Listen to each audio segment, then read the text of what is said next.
Amos Sewn. What number are we up to? 112. Pretty early in the morning. It's 5 o'clock in the morning here in Australia. Still Sunday wherever you are, all over the rest of the world. But let's start with a bit of music, shall we? A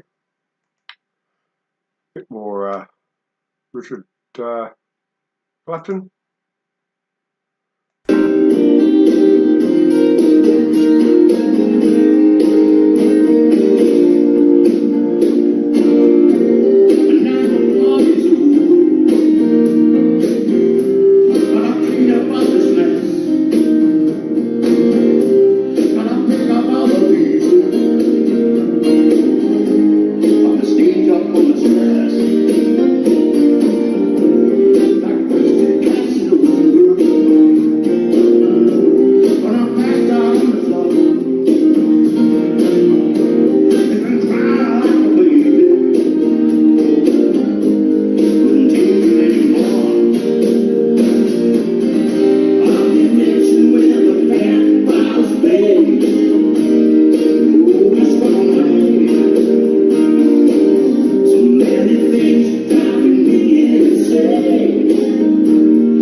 Okay, folks, that's a bit of a Richard Clapton. Going to read a bit of a news report for you in a minute. Just rolling the smoke. Not really well prepared, but, you know, haven't done a show for a while, so I thought I'd better get one done.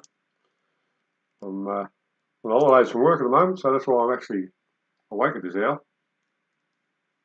and not at work. Dustina, good to see you. Anyway, let's get to the news thing that I was looking at, eh? It's an old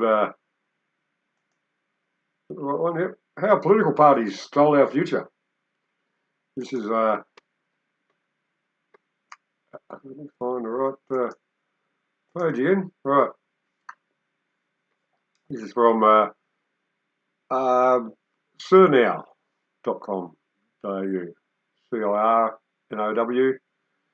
Just some sort of web news site that's around, and this is an interesting article. Anyway, how political parties stole our future. Let me know how the sound's coming over the internet, guys.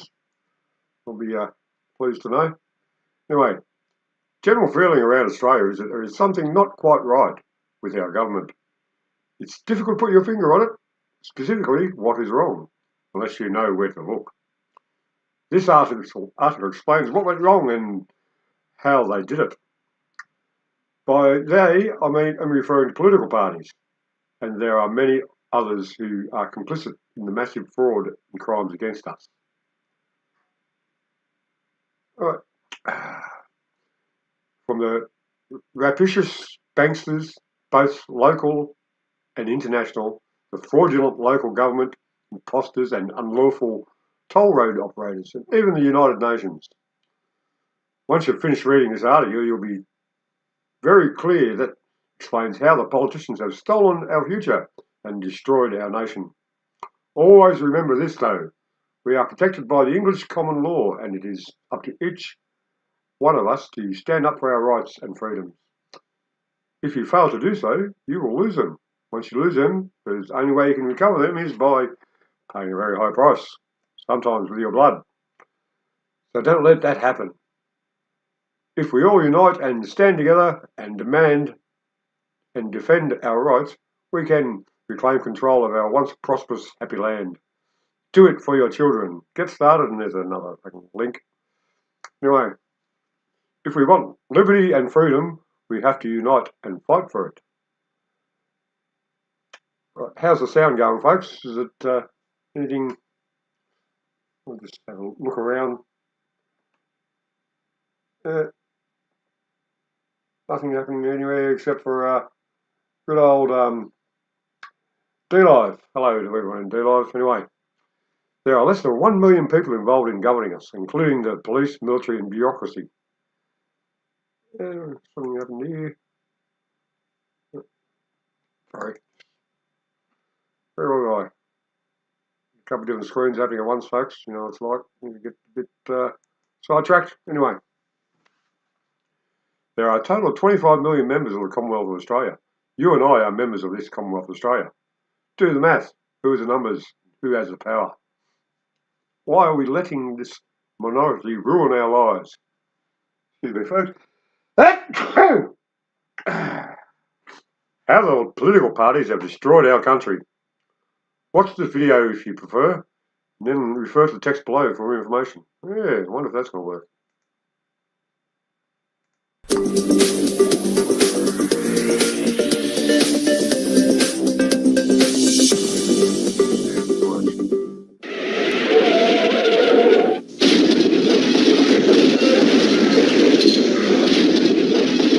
There is a general feeling around Australia that there is something not quite right with our government.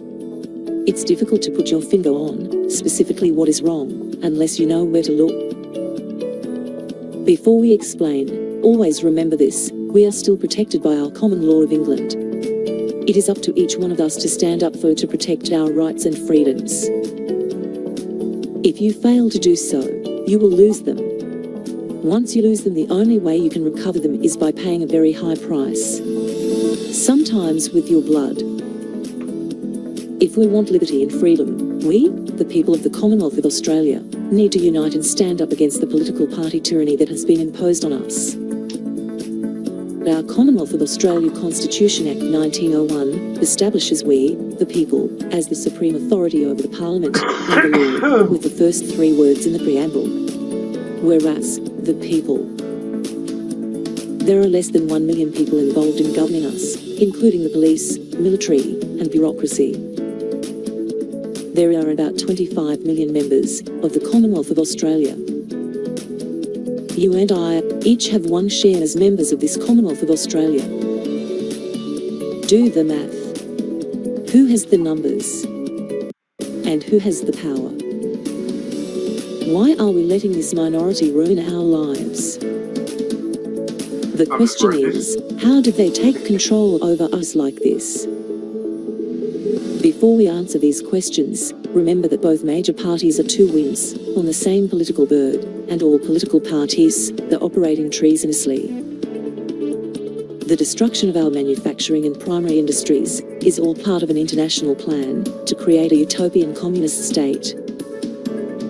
The plan is to create a one-world government, led by a shadowy group of bankers, industrialists and top military, known by various names, including the Illuminati, and the military-industrial complex. Even though the plan was first created 2 centuries ago, it wasn't until a document was discovered in May 1979, entitled Silent Weapons for Quiet Wars, that we had a clear idea of their plans. You can read it here. cirnow.com.au/Silent Weapons for Quiet Wars. Later on, the plan was released by the United Nations, called Agenda 21, and later amended to Agenda 2130. If you thought 2020 was bad, read these plans to see how much worse it is going to get in the very near future. These are the steps the Australian political parties have taken to implement the One World Government Plan. Step 1. On the 2nd of February 1960, the political parties removed the Governor-General and Commander-in-Chief of the Commonwealth of Australia from representing Her Most Excellent Majesty. Ever since then, Queen Elizabeth II continues to appoint Governor-Generals, as she is bound to do, by her coronation oath. However, once the appointment is received in Parliament, the political parties take a seal off the document and put their own Australian government seal on it instead. This is treason. The parliamentary seal was an armorial seal given to the Parliament by a previous monarch for use in public matters, such as letterheads, invitations to public functions, etc. It was not given to authenticate acts of Parliament. Whitlam made some changes to the appearance of this seal and copyrighted it to the Australian government. Even though it is not a law-making seal, yet it now sits above the Speaker of the House of Representatives, as the symbol of where his authority comes from. But without Crown authority, that seal has no power over the people. In the People's Constitutional Parliament of the Commonwealth of Australia, the Speaker is supposed to represent the Queen, not the political parties. Step 2. In 1966, political parties created their own counterfeit money, the US-based dollars and cents, with no head of power. The Constitution states that all government functionaries must be paid in pounds. At the same time, the politicians used Australian troops as collateral for massive loans in dollars from the USA. This is why we went to war in Vietnam against a people we had no quarrel with. Step 3. E.G. Whitlam unlawfully took control of the government at the end of 1972, with help from the then Governor-General Paul Hasluck, who allowed Labor to take office before counting was due to be completed on the 15th of December. Gough Whitlam and Lance Barnard formed a duumvirate, a two-man ministry, to run all 27 portfolios, from 5th to the 19th of December 1972. They presided over the smallest ministry in Australia's history, while they committed massive acts of treason. Whitlam reigned until his infamous dismissal on the 11th of November 1975, making many changes while sitting in our Parliament. E.G. Whitlam and the political parties changed the constitutional and official definitions without a referendum. To create a private Australian Commonwealth, purportedly outside the founding and primary law of the Commonwealth of Australia Constitution Act 1901, as proclaimed and gazetted. He changed the name of the government from the Parliament of the Commonwealth of Australia to the Parliament of Australia. Australia is the landmass. The people are the Commonwealth of Australia. Therefore, by removing "whereas the people" from the preamble, the government under the name Parliament of Australia has no authority over the people. At the same time, Whitlam, without the authority of the Queen or the people, changed the Queen's title from Elizabeth II, by the grace of God, of the United Kingdom of Great Britain and Northern Ireland, and of her other realms and territories, Queen, head of the Commonwealth, defender of the faith, to create a Queen of Australia, with the title Elizabeth II, by the grace of God, Queen of Australia and her other realms and territories, head of the Commonwealth. The Queen of Australia is a statutory abstract entity that does not hold the title Defender of the Faith. Therefore, that title is not the title of the private Queen as found in the preamble to our constitutional contract. If the private woman is not found in that title, there is no protection in that title for the private men and women of the Commonwealth of Australia who are part of that contract. Consequently, that title holds no common law of England authority. Therefore, the Queen of Australia has no authority over the people. This faith Queen holds no land, has no collateral, and gives no authority. The Queen of Australia is simply a statutory patron of the political party's Australian government. A name on a piece of paper. E.g. Whitlam continued his treason without the authority of the Queen or the people, and gave the new corporation he was creating the Constitution.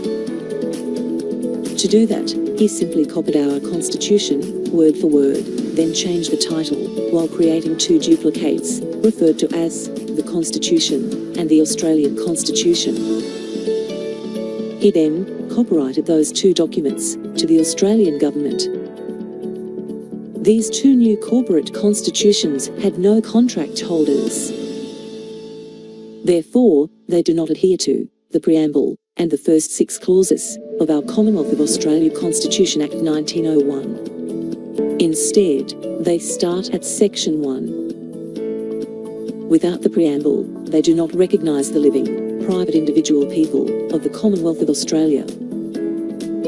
When you go to the cemetery, the names are written in all capital letters. The Australian government does not recognise us as living, breathing, human beings. To them, we are dead entities. This is why government documents are always addressed to you in all capital letters. They are telling you that you are dead to them. Nor do they recognise Almighty God or the Queen. They do not recognise, require, or adhere to the common law of England. Instead, they have created their own common law Australia. Nor do they recognise, require, or adhere to human rights legislation. They do not require signatures, or require the Queen of Australia to hold the title Defender of the Faith, or recognise our faith as an element of a living person. This is all treason. The penalty under the common law of England for treason and misprision of treason is still the death penalty. The political parties tried to change this by unlawfully removing from the Commonwealth Crimes Act 1914 and from the Queensland Criminal Code Act 1899 the seal of Queensland and the Royal Coat of Arms of the Crown. Members of political parties, each under their own party's constitution and policies, have deceived our constitutional sovereign and monarch and her subjects by committing treason, treachery and sabotage under an evolutionary process. In effect, those political party legal entities created an evil twin government, closed down the real government, and operate through the other. Building a new Parliament House was part of this process to show us that we are no longer part of the Commonwealth of Australia. By so doing, they were purportedly able to make changes that could not be called into account constitutionally because they are not a constitutional body anymore. Not one parliamentarian, lawyer, or judge spoke out to warn the people themselves, as Whitlam, Hawke, and all the other fraudulent leaders continued changing the system of government to their corporate system. The purported judiciary, who are supposedly the guardians of the constitutions, sold their souls to the political parties. They all sit in purported courts as a quorum. This is treason. Step 4. In 1982, individuals without any authority, known as the Prime Minister of Australia, and the Premiers of the states, with no referendum agreement of the people of the Commonwealth of Australia, formulated the Australia Act 1986. The Australia Act was designed to break all legislative ties between Britain and Australia. That Act was enacted to the Queen of Australia, under the Whitlam political party's definition of Australia. This Act is sealed only with Whitlam's seal. The Australia Act was not passed with the approval of the men and women of the Commonwealth of Australia, voting in a referendum, as required by Section 128 of our Commonwealth of Australia Constitution Act, 1901. This purported Act was designed to create a sovereign, independent, federal nation. But without that referendum, it was, and still is, null and void. Prime Minister Bob Hawke invited Queen Elizabeth to Parliament to sign the Act into law. But she refused, telling him that any change to the constitutional arrangements must be approved by the people of the Commonwealth, voting in a referendum. Queen Elizabeth signed her name on the front page of the Act to show she had seen it, and Bob Hawke printed Bob Hawke at the bottom of the document to unlawfully enact it. Without a referendum, the Australia Act has no authority over the people of the Commonwealth of Australia. It is null and void. The Australia Act 1986, United Kingdom, was enacted to the definition, Commonwealth of Australia, as established under the Commonwealth of Australia Constitution Act, 1901. The Australian and British Australia Acts 1986 are two totally different acts. We, the people, still remain a constitutional monarchy, under the monarch, Her Most Excellent Majesty, Queen Elizabeth II. All tiers and votees of this make-believe political party government have an AB number and are corporatised in the US Securities and Exchange Commission, Washington, D.C. The statutory legislation of the Australian government is chartered to the landmass of Australia and its environmental jurisdiction, a jurisdiction unknown to the Commonwealth of Australia People's Constitution. As a result, we can no longer get justice in any Australian court. Where a man or woman wish to use their constitutional protection as defence in the political party courts, they are told by the purported judge or magistrate, "Take that rubbish out of my court." One judge, when handed a common law deed of grant, thrust it away saying, "I can't look at that thing in this court." In fact, no court in this country appears to operate under any semblance of the common law of England.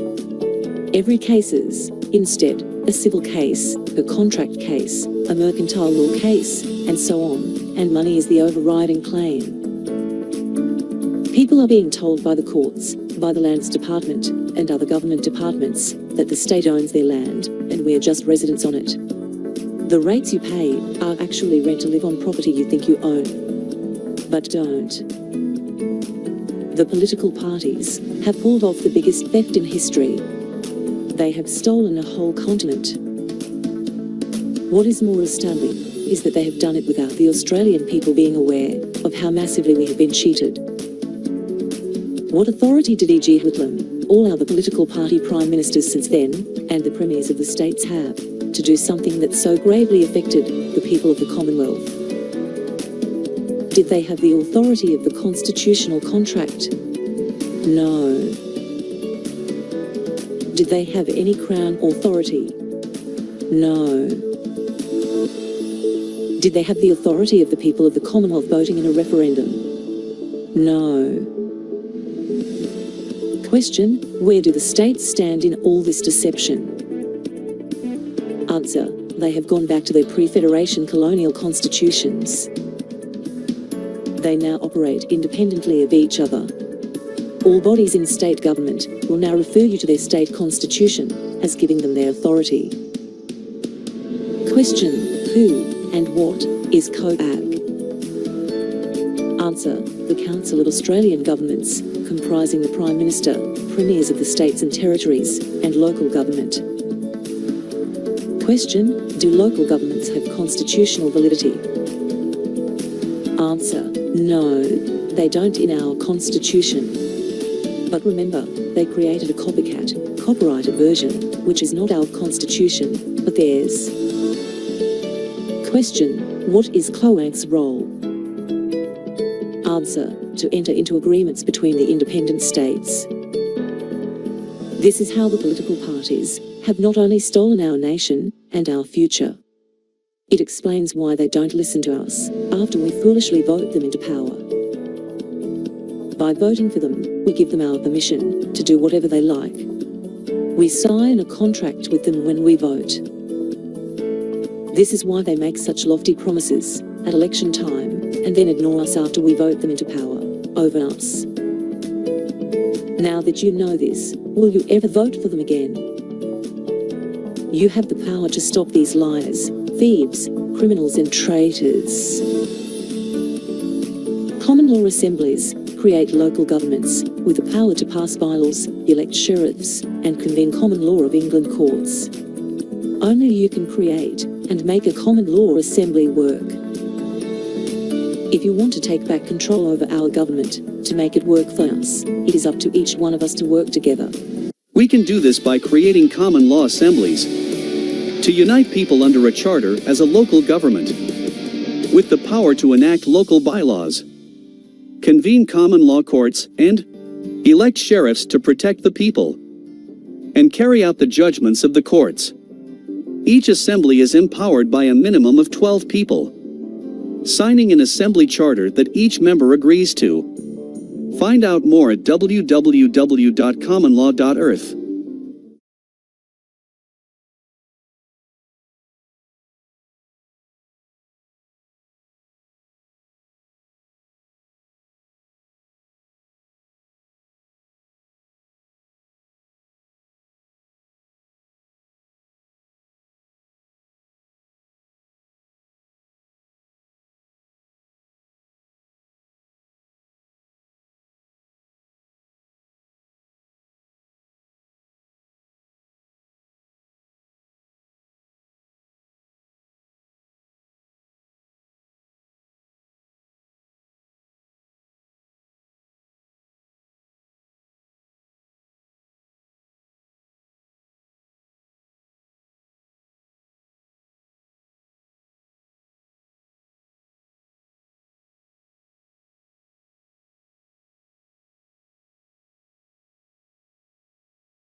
What's the beer that you gave her before? 6 Street. Yeah, that one. Yeah.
Thank you. My voice has got right on the edge now.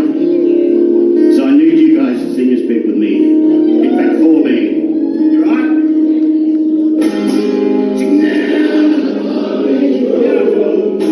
I'm so drunk that I won't go.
Well, turn my mic back on this time. Sorry about that, folks. I do that all the time. If you watch this show before, I'm muted all the time. So, let's see what else in the news. We're going to have a look at Al Jazeera's. Guess what they're talking about? Yes. Israel army targets homes in Gaza, kills 33 Palestinians in a single day. Yes. Jordan crossing with occupied West Bank to reopen tomorrow because some Jordan bloke shot a couple of Israeli blokes and they shut the whole thing down. Child killed in Israel bombing of Gaza City. Gunman kills 3 West Guards in West Bank crossing the Jordan. That's what I just spoke about. Attempted car ramming of south of Hebron in occupied West Bank. Hamas hails heroic operation at Al Kamara's border crossing. Yes, Hamas. Who exactly are they? Anyway, White House sceptical of reaching ceasefire deal anytime soon. How surprising. Anyway, what have we got happening here? Yeah, France. Do we want anything about France? No. What could force Netanyahu to agree on a deal with Hamas? What's going to happen here? It's a video. The largest anti-government protest yet in Israel. Prime Minister Benjamin Netanyahu is refusing to accept the Gaza ceasefire deal that's on the table, which includes the release of captives. What could force his hand, or even force him out of office? This is Inside Story.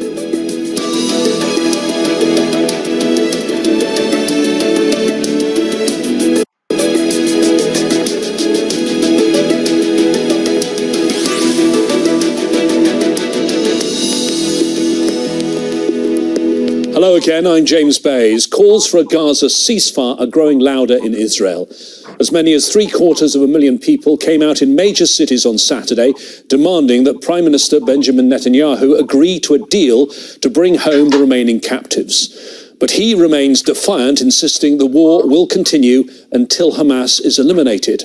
So what will it take for Netanyahu to sign an agreement? Could pressure from Israel's allies, including the US, make a difference? We'll explore all these issues with our panel of guests who join us in just a moment. But first, this report from Katia Lopez-Hodayan. Pressure is mounting on Israeli Prime Minister Benjamin Netanyahu, with hundreds of thousands of protesters demanding he agree on a deal to free the remaining captives held in Gaza. We have to shout loud that we have to bring them alive now. We cannot wait any longer. 11 months into the war, numerous attempts to reach a ceasefire deal have failed. Protesters accuse Netanyahu of intentionally prolonging the military offensive in Gaza to appease his right-wing coalition, which has the power to vote him out. The Israeli government and everybody in the world who can do something to bring back our hostages, do it now. But the Prime Minister insists Hamas is responsible for obstructing an agreement and for the killing of 6 captives, whose bodies were recovered from a tunnel in Rafah a week ago. Doubts linger over whether these latest demonstrations, the biggest yet, will make a difference. Because we're not in elections right now, and it would require a collapse of the existing coalition in order to bring us into elections, the hostage deal, a ceasefire deal, does depend on the current leadership, and it is hard to imagine them taking their cues from these protests. Despite international pressure, the latest round of ceasefire talks are believed to have stalled because of a dispute over the control of the Palestinian side of the border crossing between Gaza and Egypt, known as the Philadelphia Corridor. The Philadelphia Corridor cannot be perforated. Somebody has to be there. And it's obvious why. You want to destroy Hamas's military and governing capabilities, you can't let Hamas rearm. It's obvious. So you have to control the corridor. This was not a point of contention in previous round of discussions, and some Israeli politicians say it's time to change strategy. Let's be honest. The Philadelphia Corridor is an operational challenge, but it is not an existential threat to the state of Israel.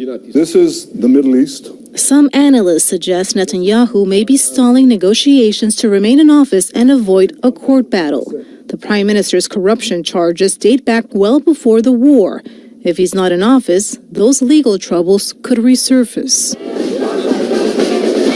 Despite pressures both at home and abroad to end the war on Gaza, Netanyahu remains defiant, raising the question, what will it take for him to sign a deal? Katia Lopez-Hodayan, Al Jazeera, for Inside Story.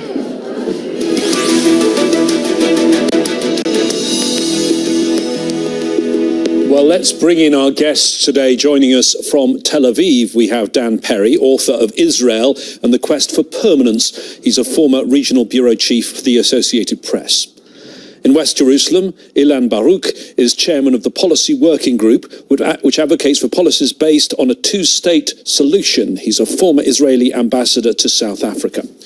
And in London, Professor Yossi Meckelberg is an associate fellow at the Chatham House think tank who specialises in Israeli and Middle East politics. Thank you, all three of you. Welcome to Inside Story Israel. I'm always very wary of crowd sizes because there are always big estimates involved and different people tell you different things. But some reports saying 500,000, some saying 750,000 people protesting in Tel Aviv as well as other towns and cities. Ilan, that would make this the biggest demonstration in Israel's history. How significant? I think it galvanizes a silent majority that failed in the elections now for quite some time. We have a right-wing society. The horrific events in October last year helped regiment the right wing, the extreme right wing in Israel. And failing to have an impact on the politics of Israel, people gather around the theme of freeing the hostages. And I was there myself, together with my wife, yesterday night in Tel Aviv. Special transport was organized from Jerusalem, and it was massive, simply massive. And we were all galvanized into one block of demand to free the hostages. Yossi, I mean, are protests a method that is going to have an effect? Because we've seen protests, maybe not as big as this one, but we've seen lots and lots of protests in Israel since the beginning of last year, not only on this issue, but also on the controversial judicial reforms of Netanyahu. Correct, but I think we are in a different situation right now. And this is a combination, almost amalgamation of different grievances that Israelis have towards this government. It's grievances that started, as you mentioned, against the assault on the democratic system in Israel and the independence of the judiciary. It's the fact that Israel and the government didn't defend its people on October 7. It's the way it conducts the war in Gaza in a way that will compromise both its security and its credibility in the war. It's about the hostages that are not coming home nearly a year now. And it's about no end to this war, and where soldiers are killed and people can go back and live in the north and in the south. The fact that so many people that are not necessarily the natural supporters of the opposition, but people that probably voted for Netanyahu less than 2 years ago, are now in the streets and demonstrating, is because they are fed up. They don't trust the prime minister and the right-wing government. They don't believe that they do everything in their capacity to release the hostages, and they don't provide them with security while the economy is suffering a lot. So all of this put together brings, I think, it puts it in a unique situation in the country's history. Dan, let me ask you about Netanyahu's response to this, because it seems in a swipe towards the protesters, he was quoted as saying, most Israelis are not swayed by Hamas propaganda. Yeah, I mean, Netanyahu himself is a master propagandist. I don't expect Netanyahu to be very much impressed with protests. And in general, it must be said that protests very rarely cause, the collapse of governments and democratic societies. In Israel, whatever else can be said is one. And basically, Netanyahu can be expected to ignore the protests, refer to them with disdain here and there, and try to hang on until the next scheduled election, which is in late 2026, regardless of the size of these protests. And I agree, they were probably larger than the classic center-left protests, because many people in Netanyahu's own camp, who are generally aligned with the right wing, are quite disgusted by the just multifaceted failure of this government since the utter debacle of October 7th, all the way to the current war, which, whatever achievements they may be able to point to in the degradation of Hamas, leaves Israel 11 months down the road in a situation where if Israel pulled out, Hamas would still be in power. So spin that as you will, doesn't look like much of a success. Ilan, you were there, so let me ask you why people were protesting. Was it to get the ceasefire deal and to get the 100 or so Israelis held in Gaza to be released? Or are they also angry about the high levels of Palestinian civilian deaths, about 41,000 in almost a year? The reason I'm asking you is because I'm trying to work out, is there empathy at the moment among these people for the Palestinians? Are there forces here that could move things to dialogue? Not at this point in time. The Israeli society is by and large oblivious to what's going on in Gaza. Our media is not covering it. And only people who watch foreign channels like your own have an idea what is, but this is a small minority and it doesn't play. The Israelis around me yesterday evening were simply focused on the release of hostages. And it is very clear. The equation is very simple. If Netanyahu decides to go along with the Americans, the Qataris, the Egyptians, and get a deal, this means ceasefire. This means Netanyahu, in his own base, in the eyes of his own base, has lost the war, because none of the three objectives, declared objectives of this war, were actually realized. Hamas is not dead, the hostages are not back, and Gaza, the Gaza Strip, we have no reason to believe that if things are left as is, that the Gaza Strip will stop being a threat to the Israelis living on our side of the border. So what people expect is, regardless of what is going on in Gaza, regardless of the political ramifications for Netanyahu, end the war, bring back the hostages. If they persist, and if at the same time the international community persists, mainly the Americans, then we might see a movement on the ground. Dan, let me ask you about the roles of the families of those who've died and those who have been held. How important are they in mobilizing these mass protests, would you say? They're extremely important because they provide a human face, and that's how our societies work. I mean, some of these families have become basically celebrities, and they're very, very good at presenting their case, and some are very telegenic.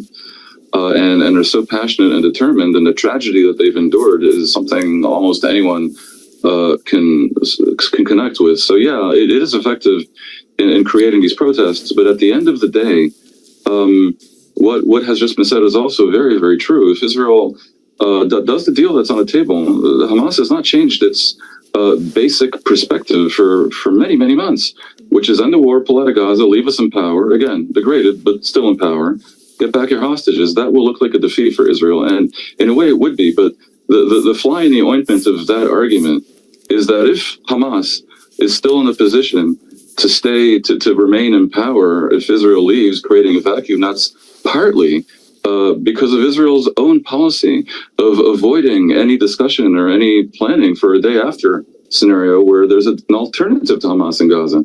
And an obvious candidate would be a reframed, rejiggered, rejuvenated Palestinian Authority. But Netanyahu has not been able to go an inch in that direction because the extreme right that holds the government by the neck has threatened to bring him down, and those threats are credible. So Israel's in quite a pickle where no matter where it goes, it's going to look like it failed in the conduct of the war. Now, they certainly, punished Hamas. And by the way, the 41,000 figure includes Hamas militants. So it's not all civilians, but a lot of civilians have been killed as well. And there is in Israel some introspection about that. But also, I have to add a considerable degree of disbelief in the numbers coming out of Gaza. And also something of a disappointment in the world community that seems to not understand what Israelis believe is true, which is that civilians are dying because Hamas uses them as human shields, hides beneath them, and wants them to be killed because that is good PR for them versus Israel. Okay, Yossi, all of these people want a ceasefire. Netanyahu is not accepting a ceasefire. Now, his stated reason is the control of the Philadelphia corridor. That's the 14-kilometre buffer zone that's inside Gaza on the border with Egypt. Now, these negotiations have been going on for a very long time. That didn't seem to be a problem some months ago for Netanyahu. It was not a problem when President Biden announced that Israel had proposed a deal back in May. It wasn't a problem even when this deal, the proposed deal, was endorsed by the UN Security Council. What do you make of the Prime Minister's stated reason for opposing this ceasefire? This is exactly what most people don't think, that this is a real reason for Netanyahu not to accept a deal. We're not so sure where Hamas stands on a deal, but at least the Israeli people want to see that Netanyahu is doing his best. And when every time there are new conditions, and the Philadelphia corridor all of a sudden came as the Yeah, right. Okay, I think we had enough of that, don't you think? Yeah. So, yeah, well, that's what's happening over there. Let's have a bit of music, shall we? This is was recorded down local workers club here in Wanji. It's a band, and I can't remember their name again, unfortunately. But that was pretty good.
That was a local band down in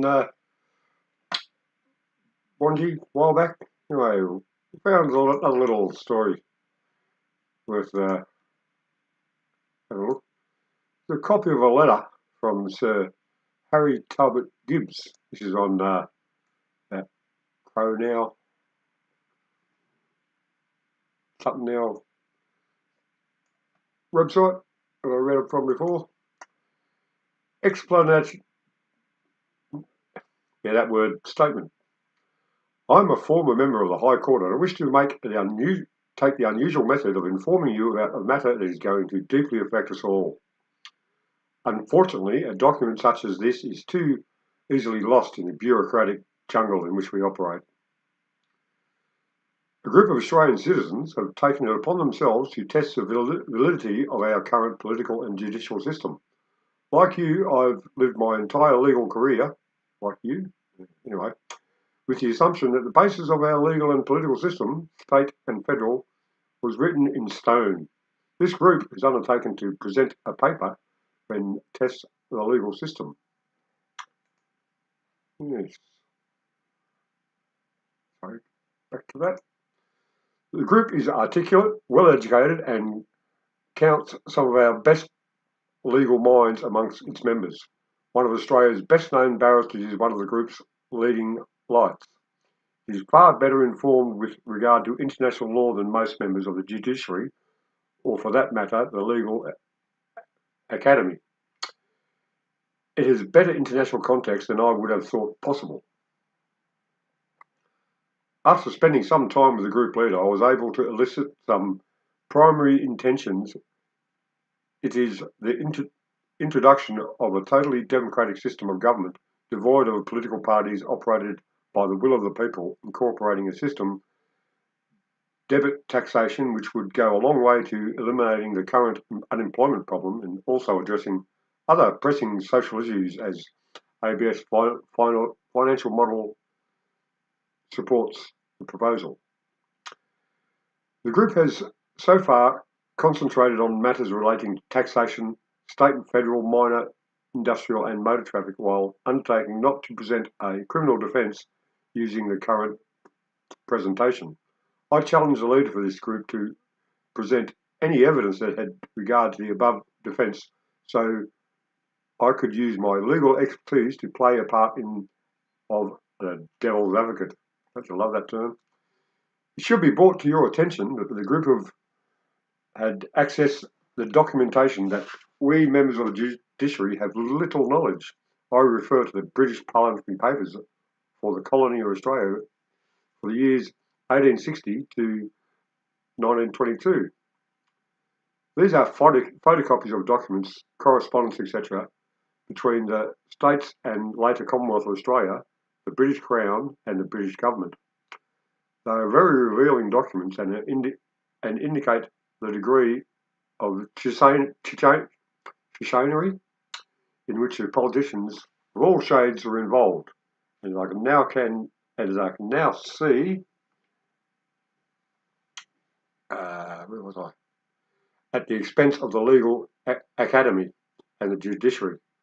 I present for your perusal the details of the group's presentation along with my comment on each major item.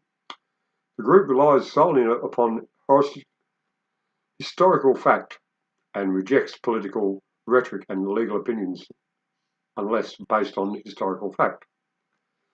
Right, drinks first.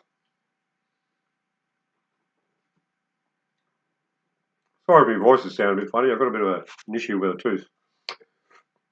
And the Commonwealth of Australia Constitution Act 1900, UK, is an act of the Parliament of the United Kingdom. It did not contain any substance of sovereignty that was a colonial act centralising self-government of the 6 Australian colonies. Australia remained a colony of the United Kingdom. 1.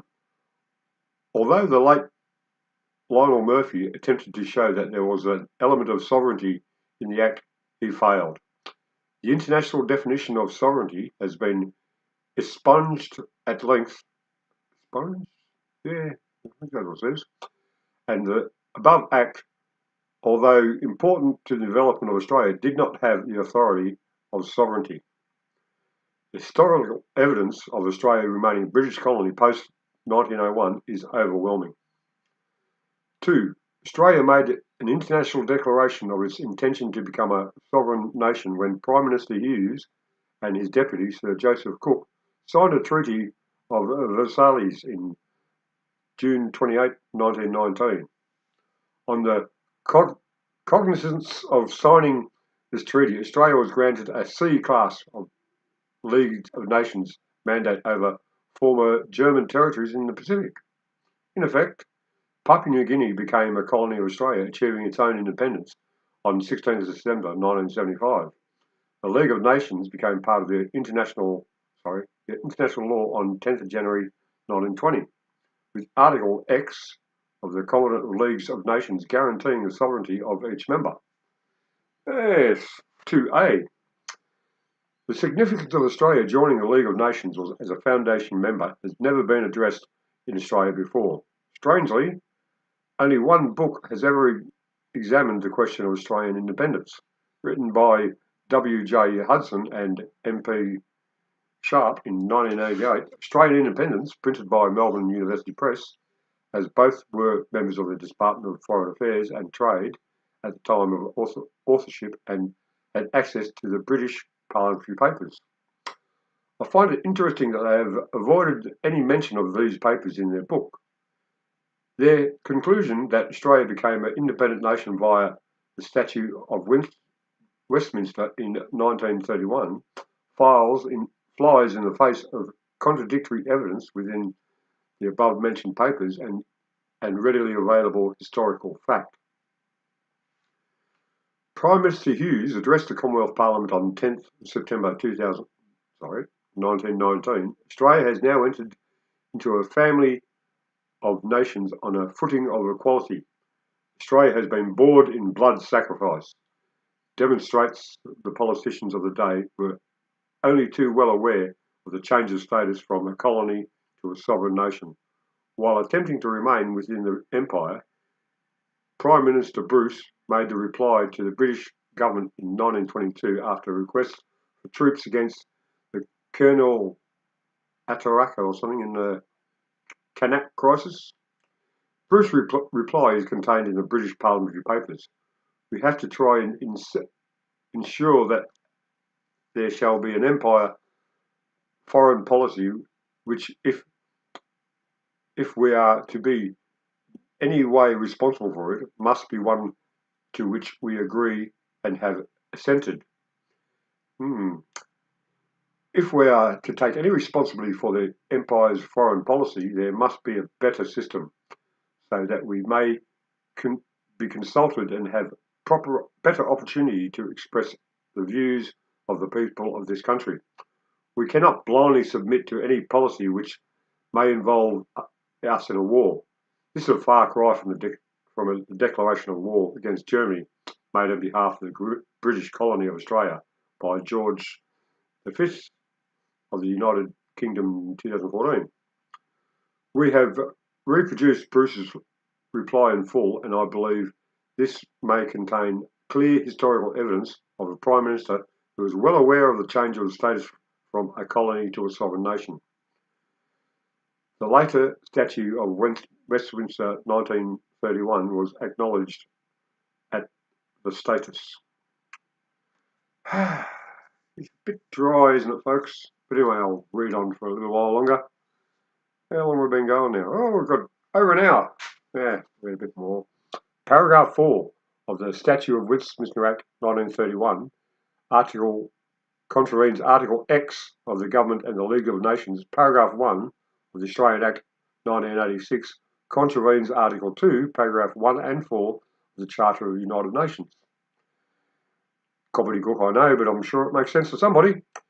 3A, Paragraph 4 of the Statute of Westminster reads, no Act of Parliament of the United Kingdom passed after the commencement of this Act shall extend to be deemed to extend to the dominion of part of the law of that dominion, unless it is expressly declared in the Act that Dominion has requested and consented to enactment thereof. Excuse me, folks. Paragraph 1 of the Australian Act is very similar. No Act shall of the Parliament of the United Kingdom passed after commencement of this Act shall extend or be deemed to extend to the Commonwealth of the State or Territory as part of the law of the Commonwealth or the State of the Territory. In other words, we don't have to do what they say. I passed this one of the one to the federal attorney and asked him what was the source of this quite incredible authority that sought to overturn the authority legislated within the Covenant, the League of Nations in Article X, and the Charter of the United Nations, Article 2, paragraphs 1 and 4. He was unable to provide a documentation to support these clauses. Article X of the Covenant of the League of Nations states, members of the League undertake to represent and preserve against external aggression and territorial integrity and existed political landscape of all members of the League.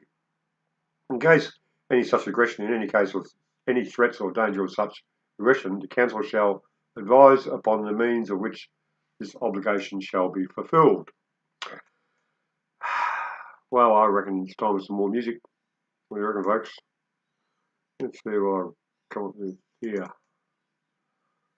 This is, I don't know what's going to be playing here, but it's a guy called Jim Westwood, Ulan Cowboy. Who knows, folks?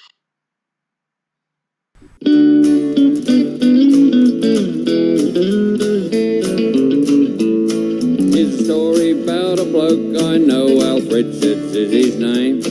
He's a dandy with the ladies, at least that is his claim. He's had one almost everywhere, but he's the first one to admit when their old man gets too serious, Alf comes out of it.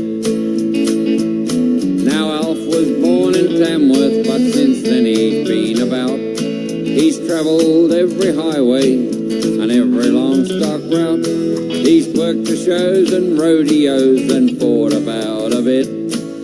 When the going got too rough, he said, I'm coming out of it. Alf worked among the miners at Lithgow and at Wang. If he had a feed or had a fight, Alf didn't give a hang. He worked among the ponies, was a wheeler in the pit. One day he packed his gear and said, I'm coming out of it. Alf bought a pub at Ulan in central New South Wales. Said, this is just the thing I need to keep me on the rails. He drank beer and rum, pimp's number one. He mixed it up a bit. In the morning when he's feeling sore, he said, I'm coming out of it. Alf bought himself a racehorse. He said that it could go, so we took it into Gulgong. He said we'd make some dough, but it kicked and bucked through the jock, really chucked a fit. Alf turned his back and left the track. He said, I'm coming out of it. Now Alfie had a missus, a sticker through and through. She stuck by him through thick and thin, whatever he should do. When he was on a bender and playing up a bit, she'd grab him by the ear and say, Alf, you come out a bit. Now Alf has been around a while and he'll be around some more. And when his race is finally run, there's one thing that's for sure. If he goes to meet St. Peter or the devil in his pit, he'll say, I'm getting out of here 'cause there ain't no beer. I'm coming out of it. Coming out of it. Coming out of it. Coming out of it. Coming out of it. Coming out of it. Coming out of it. Coming out of it. Coming out of it. Well, g'day Nobby. Sorry I haven't been watching the chat room, and it's quite interesting what you've got to say there about what I was saying. Propaganda, is it? Yeah, maybe so. What is propaganda? Got my mic on? Yeah. Well, what do you reckon that's that, folks? What do you say now? You're not a Brit follower, you Amos hope not. Not a Brit follower. No, I'm not. I don't follow anybody. I try to lead by example. I realise all our political so-called leaders, they're all not working for us. Not at all. And the flag that I got here, well, that was the the 1902 ensign. The basically the flag that was the Australian flag before something happened and powers got taken away or some shit like that. That happened back in then.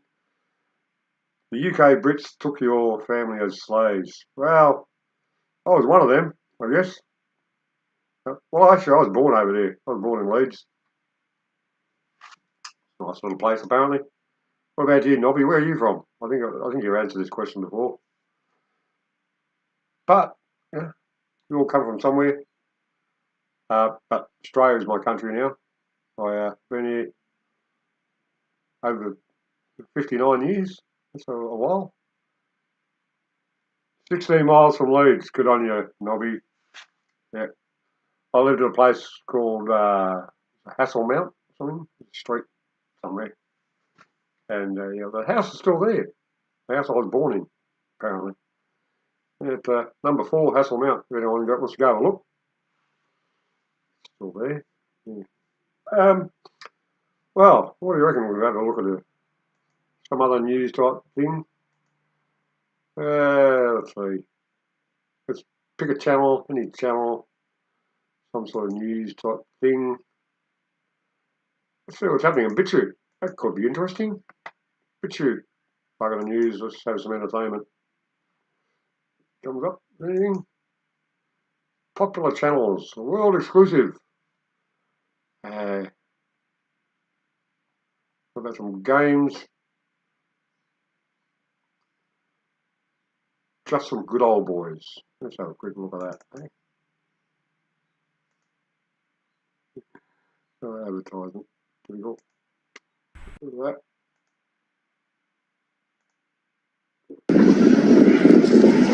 Oh crap! Oh my god! Nice work, eh?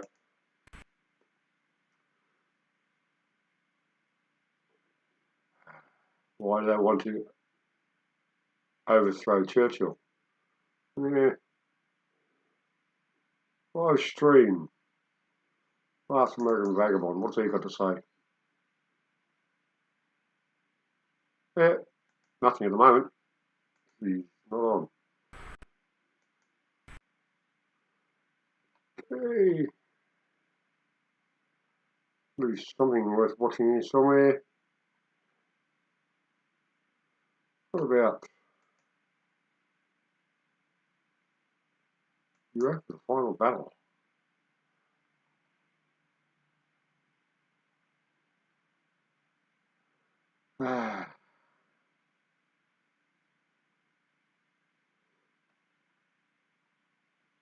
Iraq, this is supposedly quite a good final cut. Let's have a look at that. What it's about, but we'll have a look.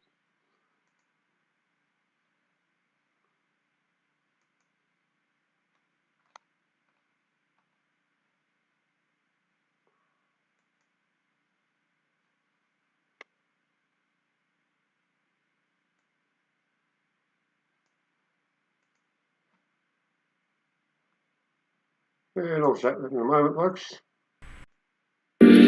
It is very clear that the head of the snake is the financial system. The whole point of finance is to indebt, otherwise to enslave. What is a mortgage? I mean, what does that stand for? It's a death grip. So when you get a mortgage, you have a death grip held over you because you are in debt. You don't even own the house. The bank owns the house that loans you the money to buy the house, unless you're fortunate enough to have all the money to buy it outright. And even then, you can be taxed by the government, and if you fail to keep up with those taxes, the government can then take it from you. The whole system is based on a financial fraud, which effectively takes the power that we have, and it gives it to a tiny group of individuals who are running the world through the control of finance. With the infinite supply of money that we have allowed them to take, they have literally an infinite supply of money, and with that money, and from their psychopathic point of view, they have bought everything and everyone who can be bought.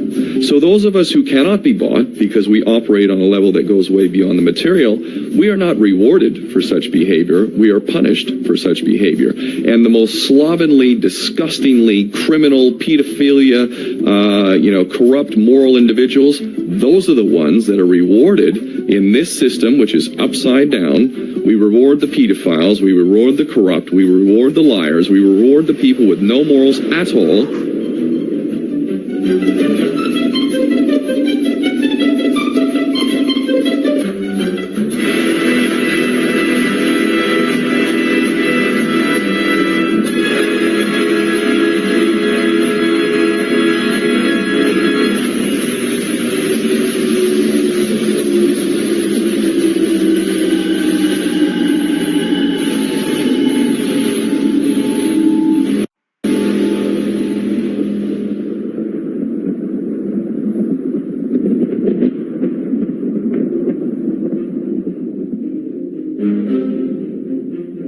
In the middle of the 19th century, Moses Hess formulated the first written principles of communism.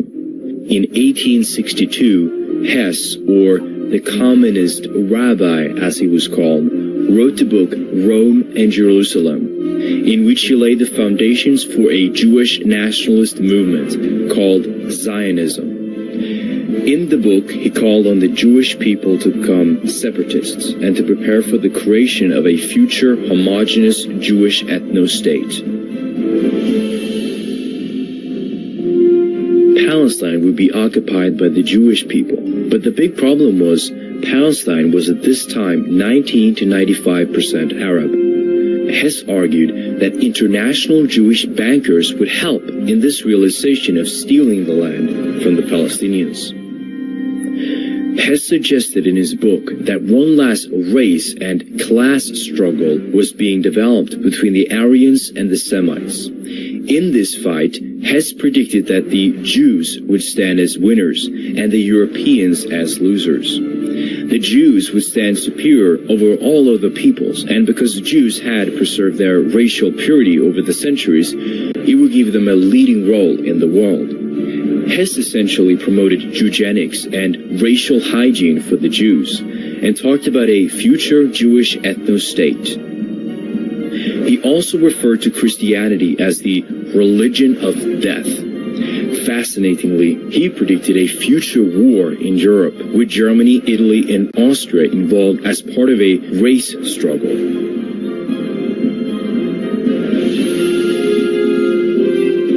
Moses Hess was a close friend and collaborator of Karl Marx and Friedrich Engels, which he converted to communism and assisted them in their work with the Communist Manifesto in 1848. This proves that socialism, Marxism, communism, and Zionism in fact share the same roots. Although they travel different paths, they have the same common goal: domination of the world. They all work and plan for the day when the chosen race shall inherit the earth.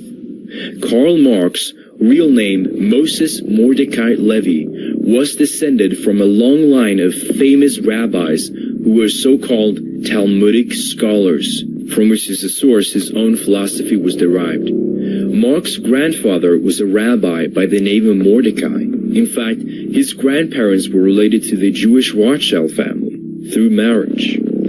Rothschild would also partially fund Karl Marx, who would be remembered as the Jewish father of communism. Le Droit de Vivre, May 12, 1936, said, "Jewry is the mother of Marxism." The Communist Manifesto laid out the ideology of communism. Its key points include a central bank with monopoly on credit, abolition of countries and nationalities, abolition of the traditional family consisting of a man, a woman, and children, abolition of private property, which means no rights for the people, to make it impossible for people to earn a livelihood by introducing heavy taxation, confiscation of property, abolition of the right of inheritance, and a communist state, i.e. Jewish monopoly on credit and banking. The media in total control of the communists. Women should not focus on family and children anymore. In their own words, communism wants to do away with the status of women as mere instrument of production, and abolition of Christianity and morality. Marx refers to this totalitarian scheme as dictatorship of the proletariat, and his cult followers promote violence, class envy, and hostility towards free markets, family, business, tradition, and Christianity. Today, they are instrumental in the destabilization of Europe. Marx also openly encouraged genocide against Slavs, referring to them as racial trash, and that they must perish in a revolutionary Holocaust. I don't think many people know that only socialists publicly advocated genocide in the 19th, 20th centuries. I think that's a very little known fact, and it seems shocking if you mention it. I've lectured on it here and in other universities, and it's always greeted with a sense of shock.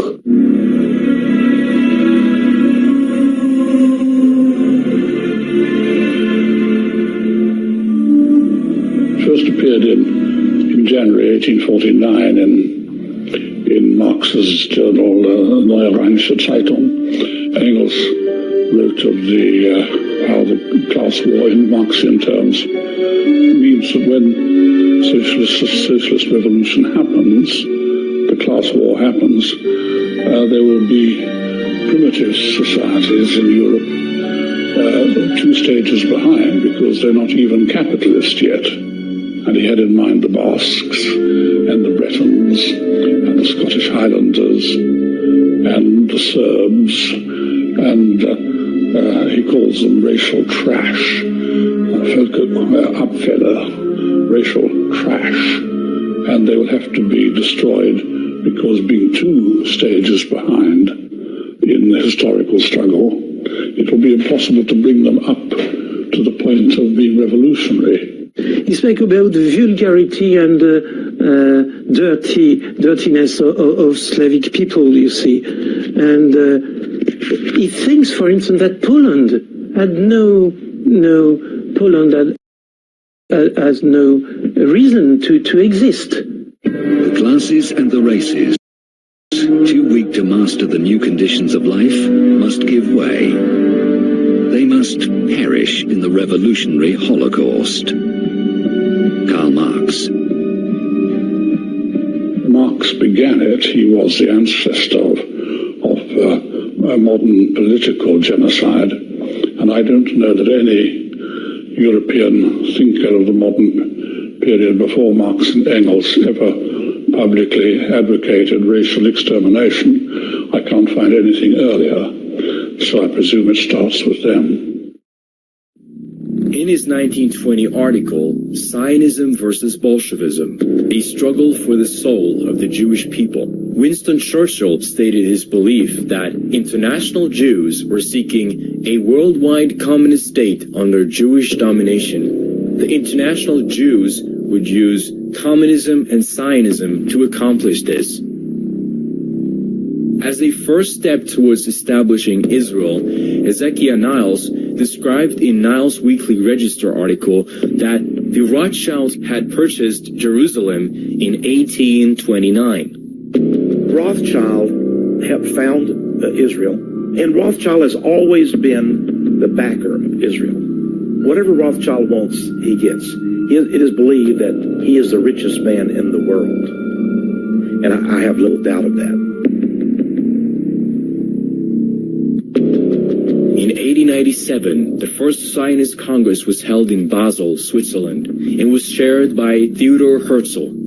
Jewish delegates from across Europe agreed that Palestine should be given to them. Prior to his death in 1904, Herzl predicted that a world body will one day give Palestine to the Jews, and that he will go down in history as the father of the Jewish state. For Herzl's dream to come true, European military powers would have to be manipulated and used into taking Palestine away from the Ottomans by force.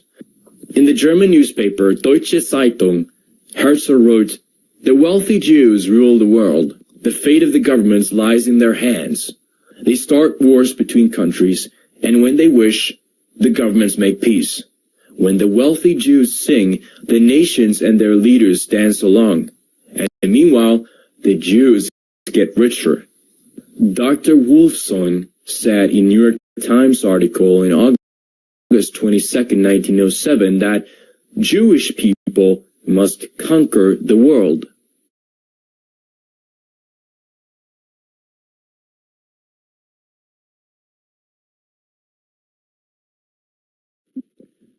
Communism was devoted to abolish private property in order to concentrate all wealth and power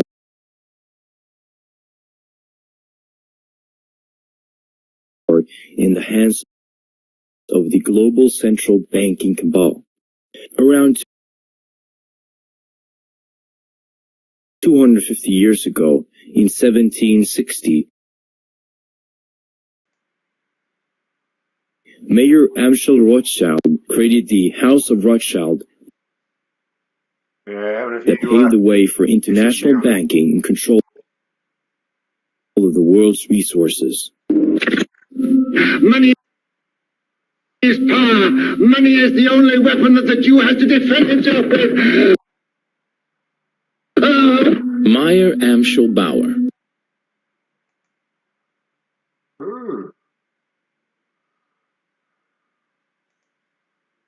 We're having a few issues with that show. Seems to be having a bit of a break type thing. Yes. Hey, Davey, nice to see you here, mate. Just, thanks for joining in. I've been on for about nearly an hour and a half now, and just showing a couple of videos and things. Good to see you. And let's see if we can get back to it, see if it'll work. The computer's glitching a bit. Not wanting to play.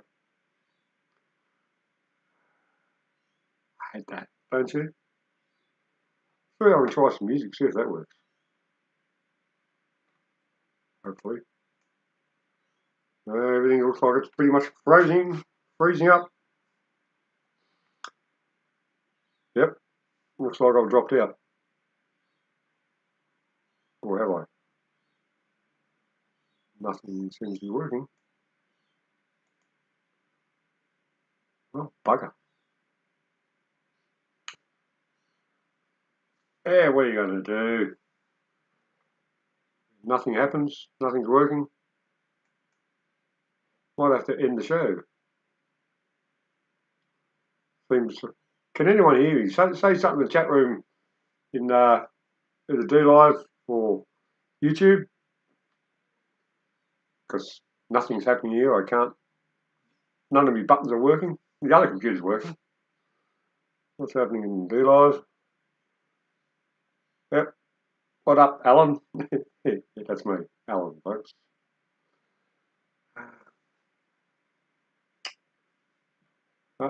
This mouse is working, but it's not doing anything. Looks like the stream's. According to that screen, everything's still going live, but nothing that I'm doing is playing the game on this computer. So therefore, you're just going to listen to me talk. But there we go. Something's happening. It's taking its time though. Go away. Maybe this won't work now. No. Still nothing's playing the game. So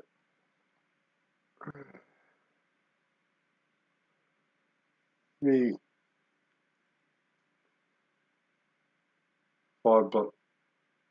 5 plus 5 Amos. See, nothing's really coming through that computer. Anything this one, that one over there. Oh dear me. Well, it seems to be working again. Yep. Okay, well, let's try that again. See if. Oh no. That one.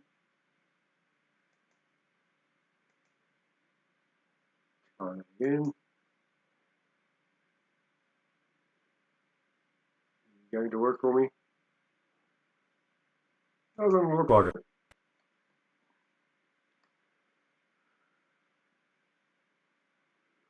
Born in Frankfurt, Germany in 1744, was a moneylender and a goldsmith on Jew Street, whose shop had a sign out front with a red hexagram on it.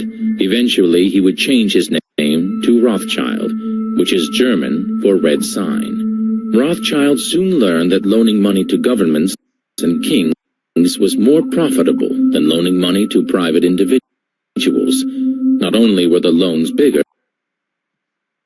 but they were secured by the nation's taxes.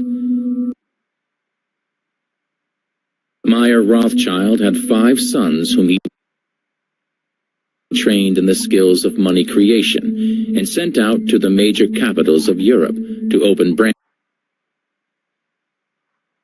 of the family banking business. You are 5 brothers. I want you each to start a banking business in a different country. One to go and open a house in Paris. One. Well,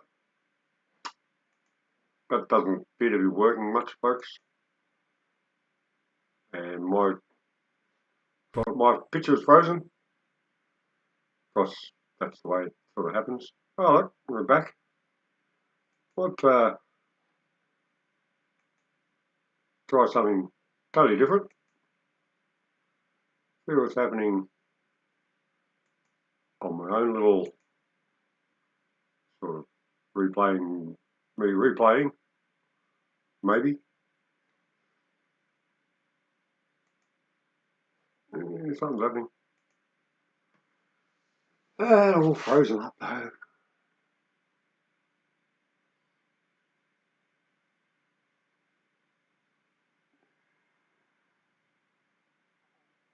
Yeah. 9:30 on Sunday, and it's a day of rest for us Christians, and I'm knackered now watching those propaganda videos. Yes. Sorry, Nobby. Yeah. Something's... Yeah. Baby's just had some dinner in the oven. Good on him, mate.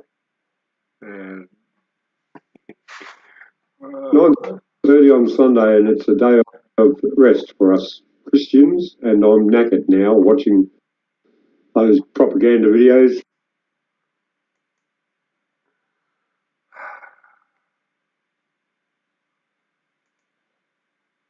Well, that's not really working either, folks. So, might try one more bit of music.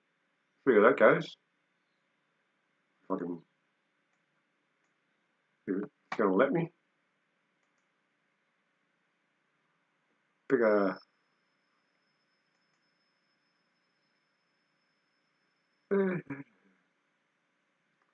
Working on it, folks.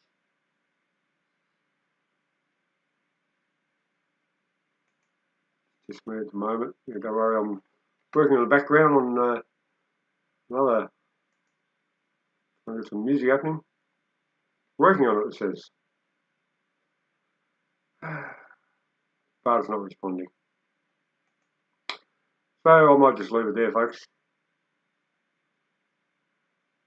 Lulu. Ah, g'day, Lulu. Welcome along to one of my longest streams ever. Wow.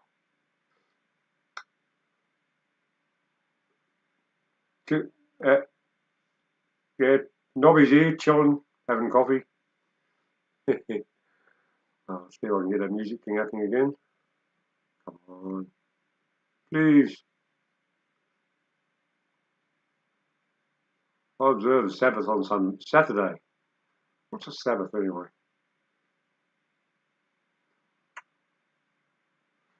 Okay. Had enough, folks. It's not working. So therefore, if you want to send me an email or something, there's an email address there. It's all in the description anyway. Any little way you want to contact me or whatever. Try and So anyway, you got to remember, folks, I'm not the smartest, not the sharpest knife in the block. A bit like a bread knife, cut through difficult subject matter, and always leave plenty of crumbs on the board. So, music's not really happening, so therefore, hour and 33 minutes and 33 seconds at the moment. Now, what's that mean? Time to go. Anyway, folks, thanks for watching. I'll shall we chat in StreamYard out of my channel? Yeah.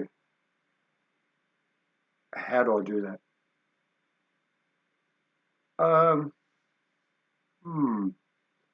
really don't know much about StreamYard, I'm afraid. So I'm not the sharpest knife in the block. Maybe I'll shut this other shit down. Things may work. Close all that. Yes. Right. Now that's over. And this still thing's not really happening. Alright, no, that's enough. Cheerio, folks. Just hope you enjoyed yourself. And, well, we're...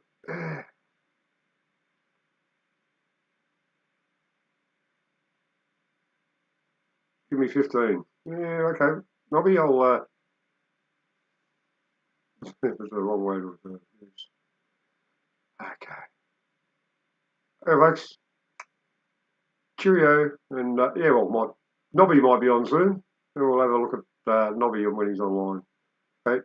Till then, be good to each other. This was Amos Sewn 112 on the 9th of the 9th, 2024. Be good to each other. That's what's really most important. I've been a naughty boy, apparently. I'll see what I can do about that, Nobby. Until then, take care, guys. Bye-bye.